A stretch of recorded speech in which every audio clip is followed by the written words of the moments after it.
Today we make the SignalR chat slice durable without moving the trust boundary back to the client. An authenticated member sends only the text. The server creates the message identifier, neutral member label, UTC timestamp, and internal author identifier. It saves that trusted representation before broadcasting it. We then stop the sending connection, authenticate a different member, reconnect, and ask for recent history. The later connection receives the same public message without seeing the stored account identifier. A second test proves history is capped at 50 items and returned in chronological order. The complete release suite finishes with 31 passing tests. The smallest useful persistence model has 5 steps. First, validate the text because it still comes from an untrusted client. Second, author the identifier, member label, timestamp, and account link on the server. Third, persist the message. Fourth, broadcast the saved public representation to connected clients. Finally, let an authorized connection replay a bounded recent window. SignalR handles live transport, while the EF core store handles durability and history. Keeping those responsibilities separate makes failure behavior visible. This episode still has one shared authenticated conversation. It does not add rooms, pagination, a chat interface, retries, or multi-tenant isolation. The database entity and the hub response have different jobs. Persisted chat message stores an author ID linked to the authenticated connection, plus the public identifier, member label, text, and UTC time.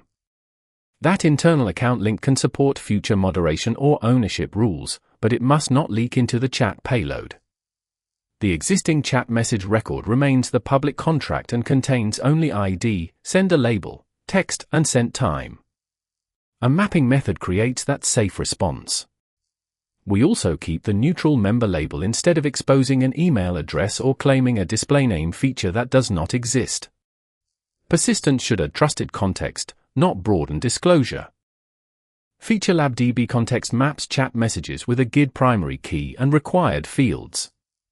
The text column repeats the 240-character maximum already enforced by the hub, so the persistence model does not silently accept a wider value.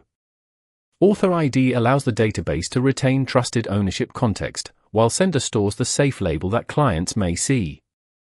A composite index on sent@UTC UTC and ID supports the recent history query and gives equal timestamps a stable tiebreaker.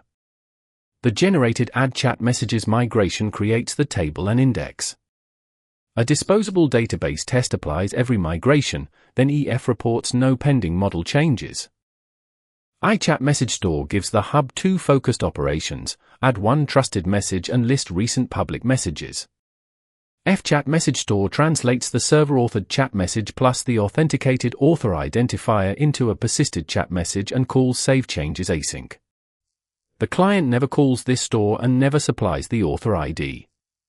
Keeping EF core behind this boundary prevents database code from spreading through the hub and makes the order of operations easy to review. The connection aborted cancellation token flows into the database call. If saving fails or is cancelled, the method stops before live clients are told that a durable message exists. Get recent messages accepts no count from the client. The hub owns a fixed history limit of 50, which prevents an allowed connection from turning a convenient demo method into an unbounded database read. The store queries newest first, so selects the latest records.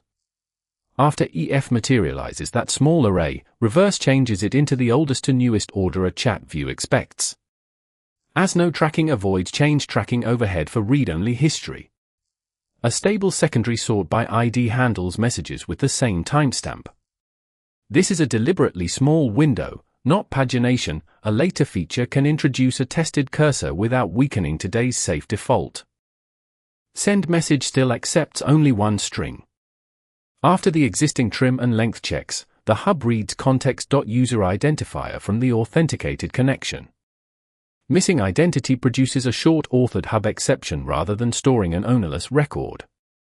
The hub then builds the message metadata on the server, awaits the store, and only after that succeeds broadcasts message received to current connections.